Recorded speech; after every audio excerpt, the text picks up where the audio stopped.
When we discuss the transverse section of a monocot root, it starts with the outermost layer, that is epiblema.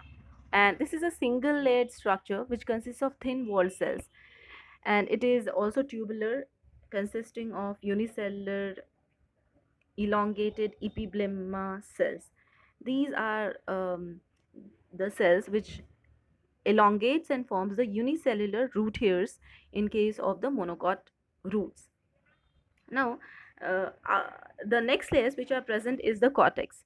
Cortex is the same cortex which has presence of thin walled tissue, having the presence of intercellular spaces in between them, and each of the and water flows either through the spaces or through the cells. So it can be either ways unless it reaches the endodermis, which is the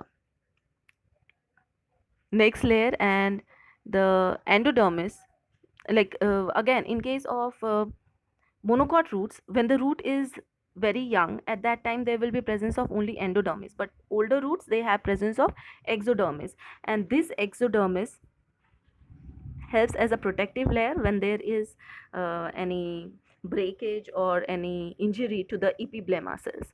So in this way it is important. Even the cortex in case of some of the plants of monocots is having the presence of suberin deposition within itself, so that it allows or it becomes impervious for easily flow of water. So water can flow only through the each cells. Endodermis is simple, again single layered cell which has presence of barrel shaped structures within itself. And these cells have presence of either suberin deposition, or the suberin deposition is already present in the upper throughout the layer of endodermis.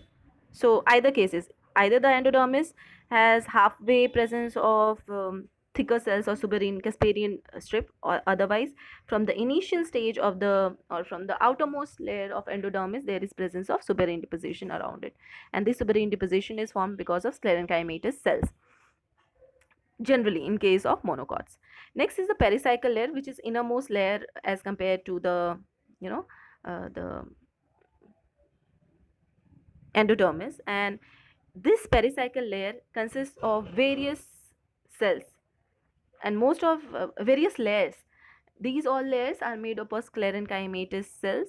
They are thin walled and single layered at times. Now you can see that continuously there is presence of metaxylem towards the center, whereas the protoxylem is towards the periphery. This is the condition.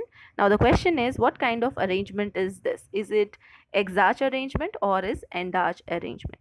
As we have an idea about exarch and endarch, what is the meaning of it? The vascular bundles, they are arranged in such a way that if we think about the just one of these vascular bundles, I'm just trying to make it over here. I will be going from outside to inside. Outside in the sense this is endodermis and we will be moving towards the pith. When there is presence of, and this entire cell will be having this kind of xylem present continuously throughout itself. The innermost, this one is metaxylem and this one is protoxylem. When protoxylem is present towards the periphery and metaxylem is present towards the center, it is known as the exarch conditions. Exarch condition. Once again, when protoxylem is present towards the periphery, whereas metaxylem is present towards the center, that is the pith side, then the arrangement is known as exarch condition. This condition is the exarch condition. So please remember the arrow. Protoxylem is towards the base, towards the endodermis, whereas pith towards the pith is the metaxylem. Vice versa, if the reverse happens, protoxylem is towards the center and metaxylem towards the periphery, then it is the endarch condition. So please remember this. This is very important thing to be remembered. And one more condition is there, which is mesarch condition. In mesarch condition, what happens?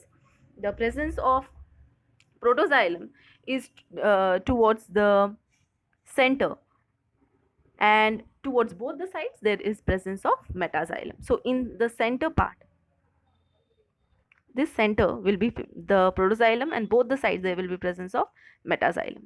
So that condition is Mezaj condition. So I hope this is understood to everyone. And you can see the arrangement of metaxylem and protoxylem. What about the presence of phloem?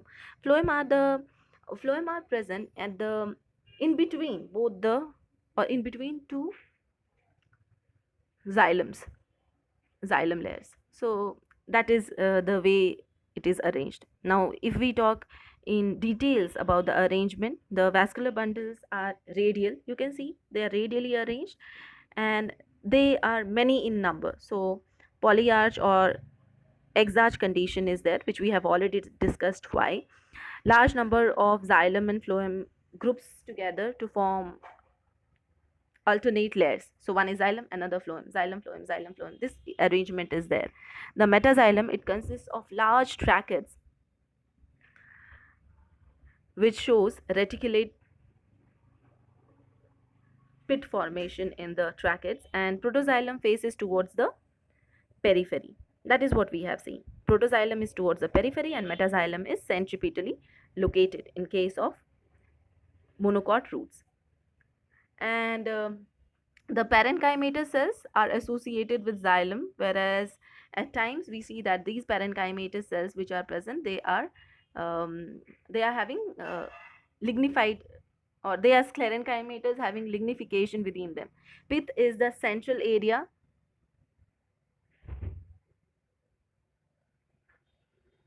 This entire area is the pith area, and these cells have presence of intracellular spaces within itself, and also presence of large amount of starch grains within it. Presence of starch grains is a food reserve which is present in case of monocotyledonous roots. Why? Because they are present for a small period of time, just a year or so. That's why, or few months. So that's why they are known as, they need to have lot of reserve food material within the center. So this is about the TS of a monocot root.